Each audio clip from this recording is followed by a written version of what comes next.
Natalie and her friends, Ryan and Emily, are on a road trip when their car breaks down in the middle of nowhere. Desperate for shelter, they find an old, secluded inn, Oakwood Inn.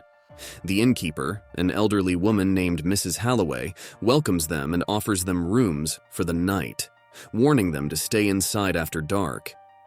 Oakwood Inn has no modern technology, no cell signal, and no Wi-Fi.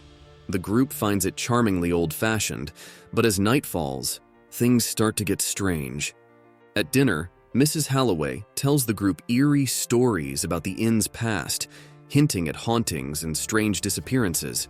Natalie feels uncomfortable, but Ryan and Emily brush it off as local folklore meant to scare tourists. As they retire to their rooms, they hear unsettling noises, distant footsteps in the hallway, doors creaking open on their own, and whispers coming from the walls.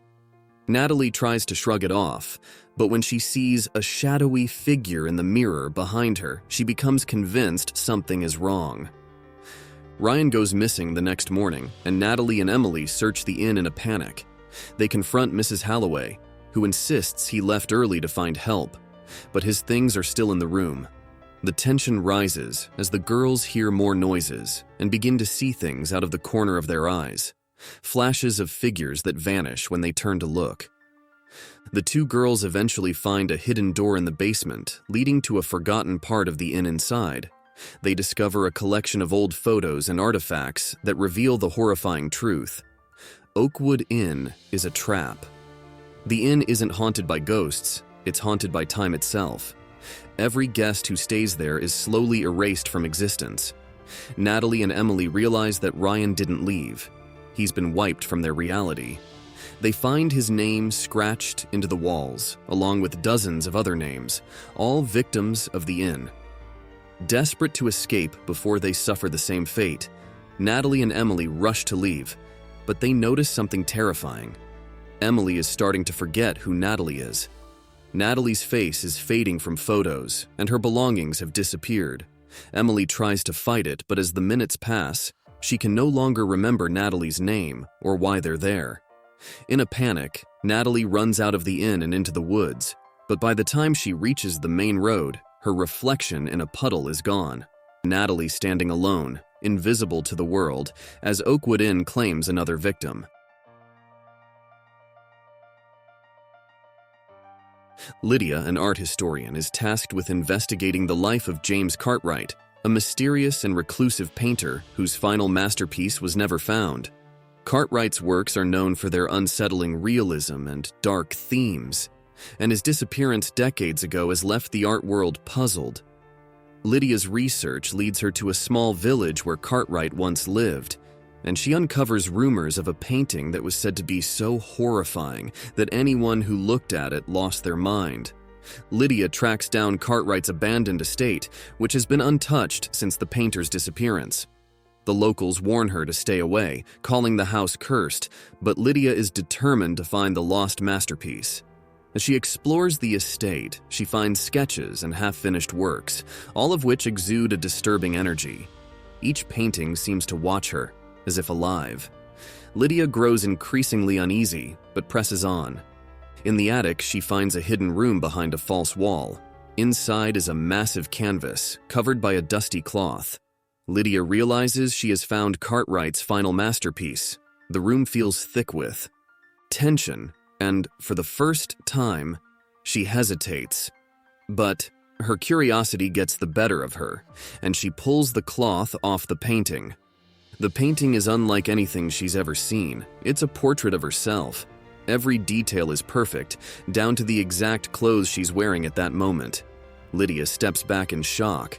The figure in the painting begins to move, slowly turning its head to look directly at her.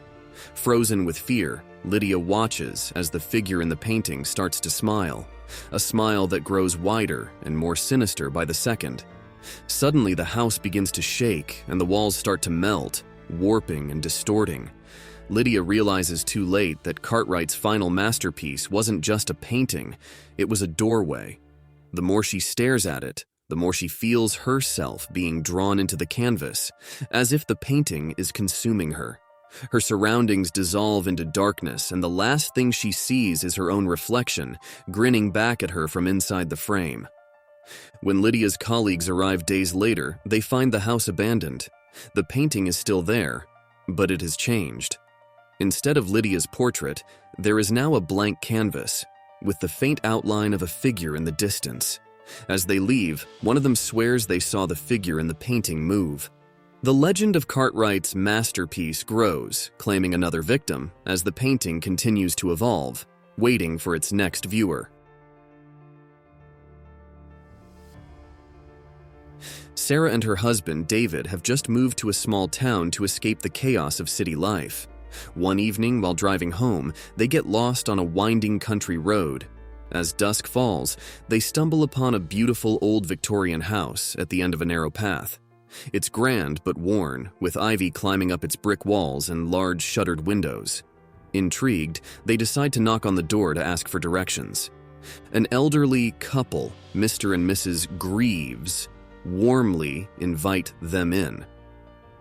The inside of the house is stunning antique furniture, old paintings, and a large ornate fireplace that dominates the room.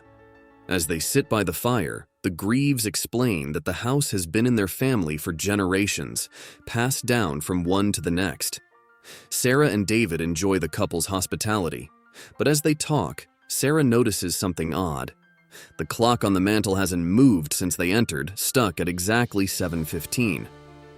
Curious, Sarah excuses herself and explores the house. She finds it full of ancient photographs and objects that seem out of place for the current century. The electricity flickers, the furniture creaks, and she starts to feel an overwhelming sense of unease. While inspecting an old family portrait, she sees something chilling. Two of the faces in the painting look exactly like Mr. and Mrs. Greaves, only much younger.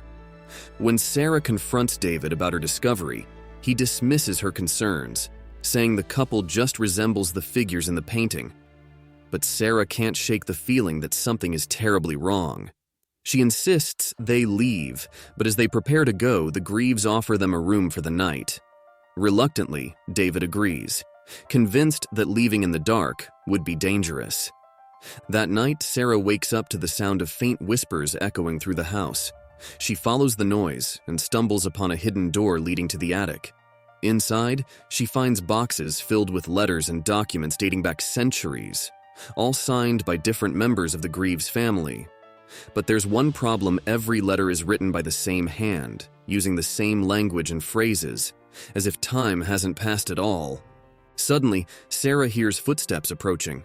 She hides, listening as Mr. and Mrs. Greaves enter the attic, talking about how the new couple seems perfect. They speak as if they've done this many times before, their voices cold and calculating. Sarah realizes that the couple has been luring people into the house for generations, but they never leave. Panicked, Sarah rushes back to wake David and insists they leave immediately. As they sneak down the stairs, the house itself seems to come alive. The walls creak, doors slam shut on their own, and shadows dart across the hallway. The Greaves appear out of nowhere, blocking their exit. In a frantic struggle, Sarah and David manage to escape, sprinting down the path and out of the woods as the house fades behind them. Breathing heavily, they finally reach the main road.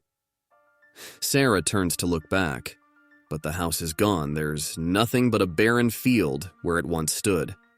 Confused and shaken, they drive home in silence, unsure of what they've just experienced. The next morning, they decide to visit the town's local historian to learn more about the house. The historian listens intently, then pulls out an old photograph of the Greaves family taken over 100 years ago. The couple they met are clearly in the picture, looking exactly the same as they did the night before. The historian reveals that the house they're describing burned down decades ago, and no one has lived there since. Sarah and David, realizing that they had been inside a house that no longer exists, haunted by its former occupants who have been trapped in time, forever luring in new victims to share their eternal fate. Thanks for watching the video. We hope you enjoyed the journey. If you loved the twists and turns, don't forget to hit the like button and share the stories with your friends.